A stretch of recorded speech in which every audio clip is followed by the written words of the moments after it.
Mark? Cool. That Cool. was so legit. Yeah, I know. I felt pretty legit.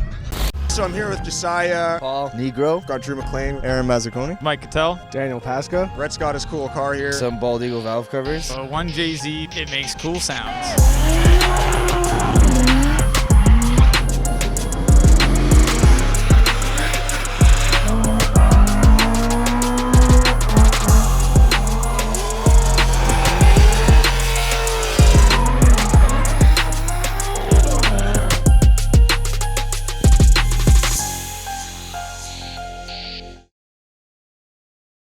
Hey, what's up? My friends call me Devo. I'm here with Mike My name is Mike Catell. with his 1JZ, BMW, that's blue. and we're at Drift Jam.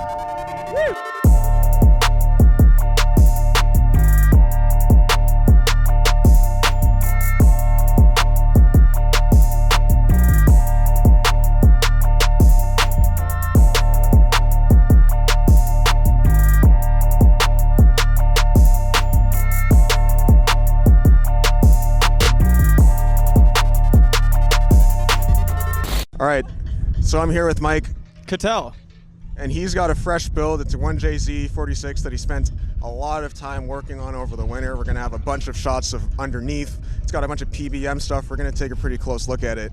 What motor does this thing have? This has a JZX 100 Chaser motor, so a 1JZ VVTi, and it makes cool sounds.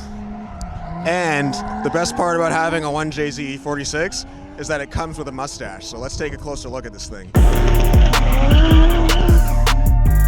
If you're a BMW nerd, you might actually recognize this car. It's a Laguna Seca Blue M3. I'm pretty sure it's factory 6-speed. I won't get too into it. I know Mike's gonna tell you a lot about the car, but I just wanted to personally nerd out about this. He shouldn't have cut this car up, but I think maybe it was for a pretty good cause. It's for the best cause. Mike's gonna pop the hood for us right now. So if you want to look cool, you usually got to cut a lot of stuff. You heard it here first. So this is my Toyota motor in my E46 M3 BMW. It's way better in my personal opinion. It makes cooler sounds. It's faster, wastegates and stuff. So you got the car as a rolling shell, and what's the story? You had this 1J from, I know you had another. Gray car, and like some people like do like snippet cream. So I had a gray E46 that we could maybe snip in there or something doing a skid. Cut 2. So I pretty much sold that car to one of my really good friends who's gonna do a really good job of turning that into a full race car. Wastegate brake. This car used to run a factory ECU and a power FC setup. Now it runs a standalone ECU and has a big single turbo on it. Well, it's not that big, it's just bigger than a factory single turbo. It doesn't run a MAF sensor anymore, so that's cool. It's just a pipe and it looks cool. I've made everything for this. Engine mounts, intercooler, oil cooler. I noticed the MKC on your oil cooler there. Can you tell us a bit about That's my that? name. That is my name. You heard it here first. So we're in here in the very cozy interior of Mike's M3. I'm pretty sure this is a super rare interior / outer color combo. Mike, maybe you can tell us a bit about it. I noticed you still have the stock seats, aftermarket wheels. Just tell us a bit about your setup and your touch points in the car. I don't know much about the rarity. I just know it's cool. Real BMW enthusiasts could probably take note and let us know. That'd be good. It's peanut butter colored. It's kind of cool. I like it. The trim is like a cube trim interior. It's really nice. This is really rare shit Mike's just kind of glossing over. Yeah, I have no idea. They're really slippery. That's the biggest negative I have when you're trying to do dank skids with your pals. You're concerned about keeping yourself positioned in the seat. So probably going to end up putting a bucket in for track days. But I want to keep these for the street because like I like the clean interior. You don't want to slide around while you're sliding around. No, I don't want to drift myself. Like, you know.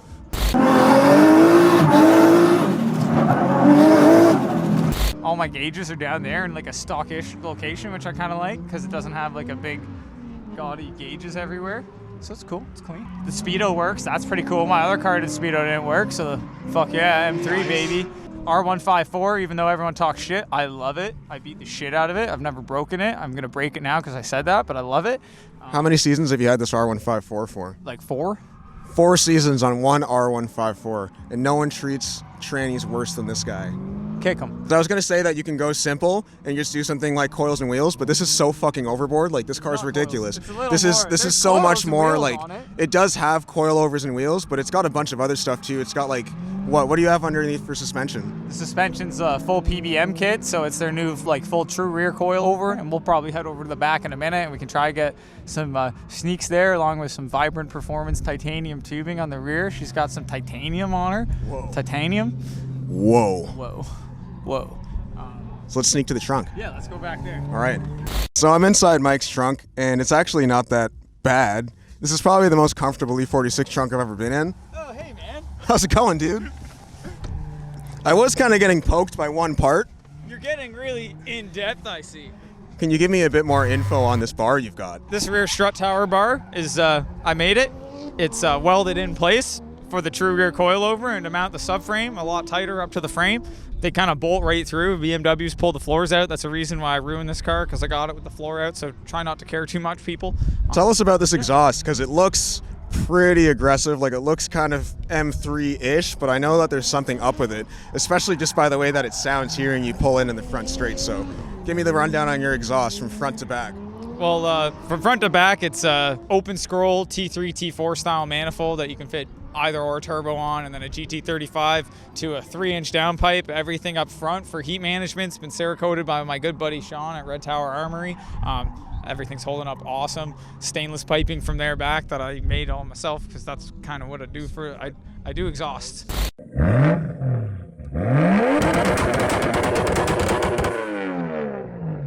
That's what I do. I make exhausts. So I made an exhaust, and then at the back section, it's a 3-inch single V-band to some Vibrant Performance titanium piping, which is all new for this year. So got together with them, and I do use a lot of their products all the time. So we got together and made a really sweet setup for it. Finishing off the comments on this car, it's pretty different from a lot of the traditional drift cars that we're used to seeing. I feel like a lot of guys will buy a car, strip it, fully build the suspension, fully build the engine, maybe take a season off, but it seems like this car is kind of just slapped together in the wintertime. Obviously, you're someone that has experience putting these cars together, and it's really interesting seeing how you've modified some parts of the car while leaving other ones stock. Like you didn't go for an angle kit. This car is completely stock angle. It's fine. You left the interior even in the yeah. You've definitely been through it, right? Race cars suck. Yeah, you've been through it. You've been through it. So it's really interesting. Inconvenient. Nothing is nicer than a clean interior. Just put a nice plate on it, drive on the street with your friends, have a good time in your dope ass looking car. And that's the other thing. This is a street car. Cut to street polls that we were doing last week. At the end of every single interview, me and the person that I interviewed come up with a secret handshake. So that's what we're gonna do. Oh, okay. Okay, cool. And that's the way it goes. Sick. Cool. All right.